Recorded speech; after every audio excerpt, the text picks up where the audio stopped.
بزرگان محترم اور برادران عزیز، السلام علیکم ورحمۃ اللہ وبرکاتہ۔ اللہ تبارک و تعالیٰ کے فضل و کرم سے رمضان المبارک کا مہینہ ہم پر سایہ فگن ہونے والا ہے، اور انشاءاللہ اگلا جمعہ رمضان ہی کے اندر ہوگا۔ اللہ تبارک و تعالی ہمیں آپ کو رمضان کی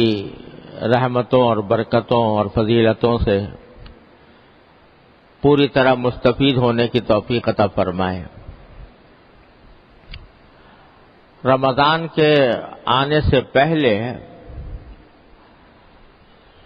اس کی کچھ تیاری کی ضرورت ہوتی ہے۔ عالم اسلام کے مختلف مقامات پر رمضان المبارک کے آنے سے پہلے استقبال رمضان کے عنوان سے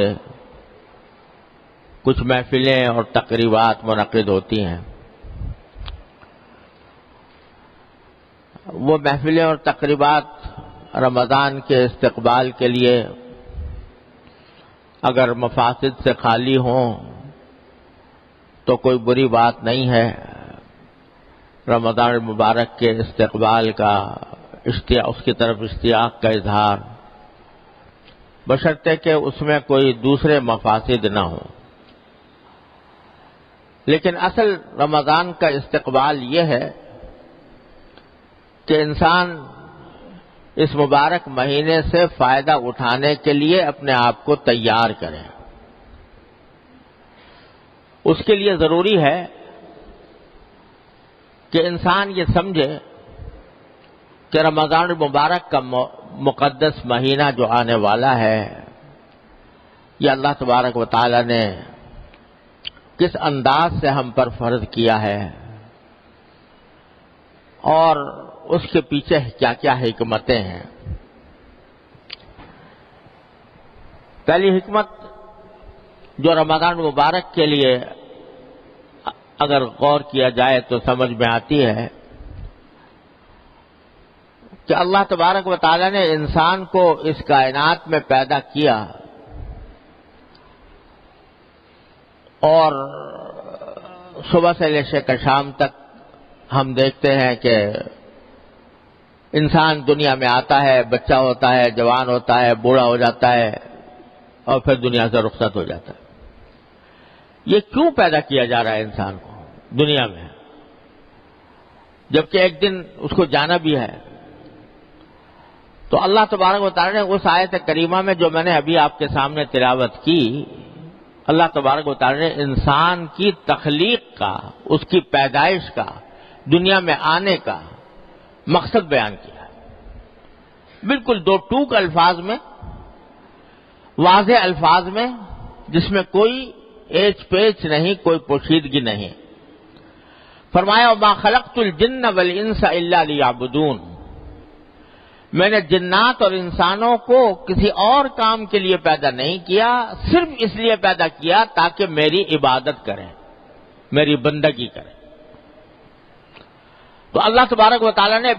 دو ٹوک الفاظ میں انسان کے اس دنیا میں آنے کا مقصد یہ بتا دیا کہ اللہ تبارک و تعالیٰ کی عبادت کریں۔ سوال پیدا ہوتا ہے کہ عبادت تو پہلے فرشتے بھی کرتے تھے، انسان کو جب تک دنیا میں نہیں بھیجا گیا تھا، پیدا نہیں کیا گیا تھا، تو فرشتے بھی اللہ تعالیٰ کی عبادت میں لگے ہوئے تھے۔ چنانچہ جب اللہ تبارک و تعالیٰ نے فرشتوں سے کہا کہ میں زمین کے اندر اپنا خلیفہ پیدا کرنے والا ہوں، یعنی انسان پیدا کرنے والا ہوں، تو فرشتوں کو تعجب ہوا کہ آپ کیوں پیدا کر رہے ہیں؟ نحن نسبح بحمدک ونقدس لک، ہم تو اسی کام میں لگے ہوئے ہیں کہ آپ کی تسبیح کرتے ہیں، آپ کی پاکی بیان کرتے ہیں، آپ کی حمد کرتے ہیں، آپ کی تقدیس کرتے ہیں، پھر اس نئی مخلوق کو پیدا کرنے کی کیا ضرورت ہے؟ تو بڑا خوبصورت جواب دیا اللہ تبارک و تعالی نے فرشتوں کو کہ انی اعلم ما لا تعلمون،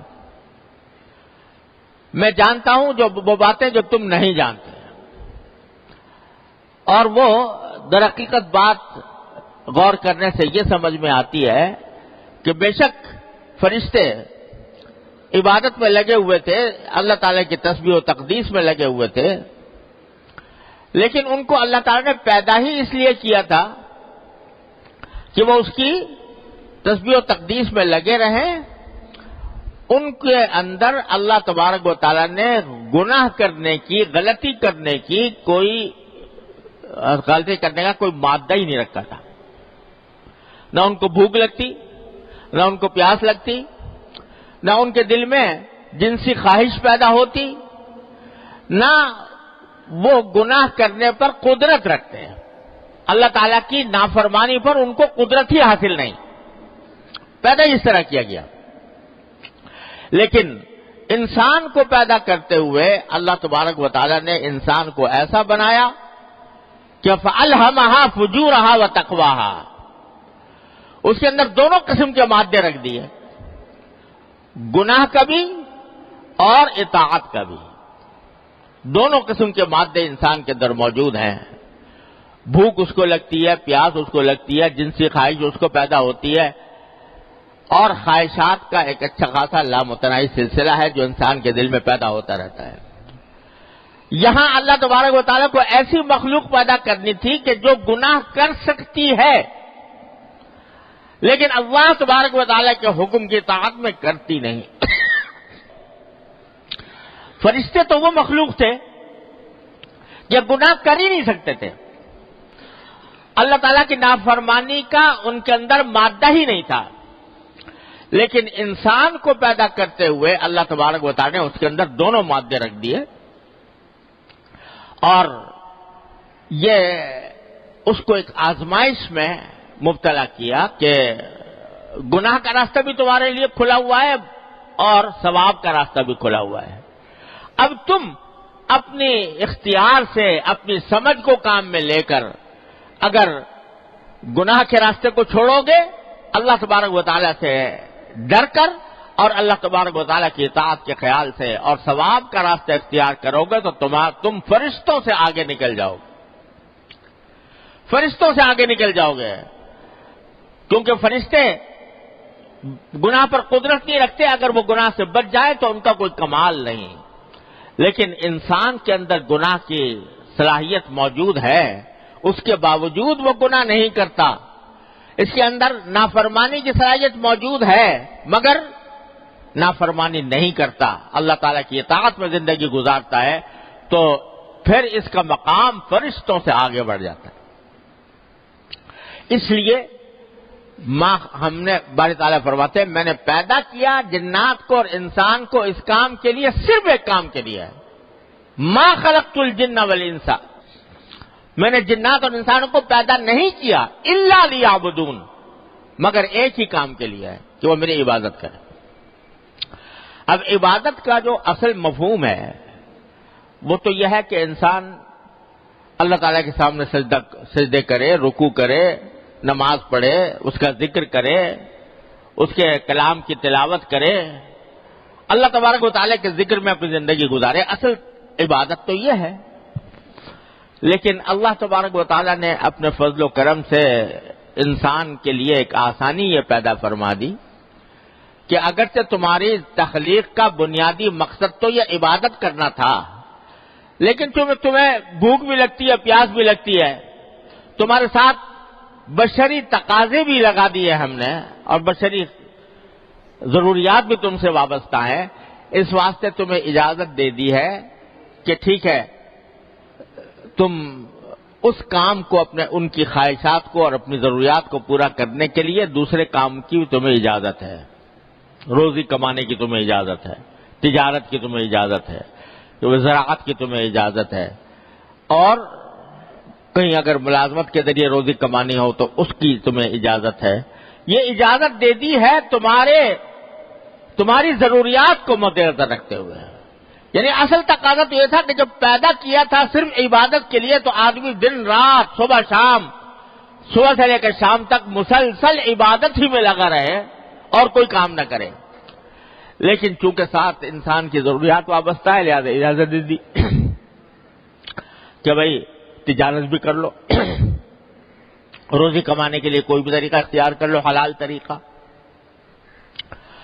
لیکن اس طرح کرو کہ رجال اللہ تلیہم تجارت ولا بیع عن ذکر اللہ، ایسے بن جاؤ کہ تمہاری تجارت ہو یا تمہاری خرید و فروخت ہو یا ملازمت ہو یا کوئی بھی کام ہو، وہ اللہ کی یاد سے تمہیں غافل نہ کرے۔ تجارت کرو مگر اس طرح کرو جیسے اللہ نے بتایا، ان حدود میں کرو جو اللہ تعالی نے قائم کی ہے، حلال اختیار کرو، حرام سے بچو، اور تجارت میں منہمک ہو کر اللہ کو بھول نہ بیٹھو۔ رجال اللہ تلہیہم تجارت ولا بیع عن ذکر اللہ۔ چنانچہ جب تجارت کے عین درمیان وقت آ جائے، اللہ تعالیٰ کی طرف سے پکار ہو، حی علی الصلاح حی علی الفلاح، تو پھر اس کو چھوڑ کے نماز کی طرف چلے جاؤ۔ تو کچھ پابندیوں کے ساتھ تمہیں یہ سارے کام دنیا کی ضروریات پوری کرنے کی اجازت ہے، یہ اجازت دے دی۔ اب انسان ہوتا یہ ہے کہ جب اجازت مل گئی، تجارت کی اجازت مل گئی، ملازمت کی مل گئی، کاشتکاری کی مل گئی، اور اپنے دوست احباب کے ساتھ ملاقاتیں کرنے کی مل گئی، ان کے ساتھ خوش طبعی کی اجازت بھی مل گئی، تو اب انسان جو ہے بسا اوقات اس میں اتنا منہمک ہو جاتا ہے اس کام میں کہ اللہ تبارک و تعالیٰ کو یاد کرنے اور اس کے ذکر کا جو حق تھا وہ ادا نہیں ہو پاتا۔ صبح سے لے کے شام تک ایک ہی دماغ پر چکی چل رہی ہے کہ کس طرح میں اپنے پیسوں میں اضافہ کروں، کس طرح اپنے عیش و آرام میں اضافہ کروں، دن رات اسی فکر میں انسان بدمست ہے۔ تو اس کا نتیجہ کیا ہوتا ہے کہ عبادت کا جو اصل کام تھا وہ پیچھے رہ گیا، اور یہ جو ضروریات کی وجہ سے جن چیزوں کی اجازت دی گئی تھی وہ آگے آ گئی۔